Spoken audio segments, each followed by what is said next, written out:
สิคะ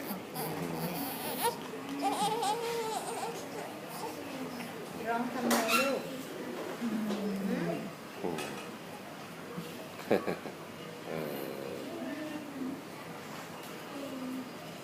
ฉี่เปล่าฉี่เปล่าอยากเร็วอ่ะ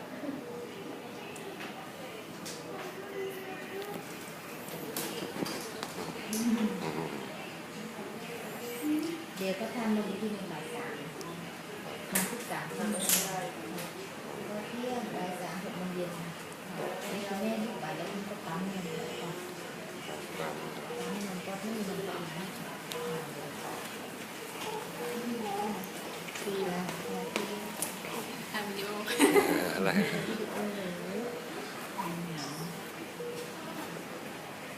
ป็นคนเที่ยวไปนะ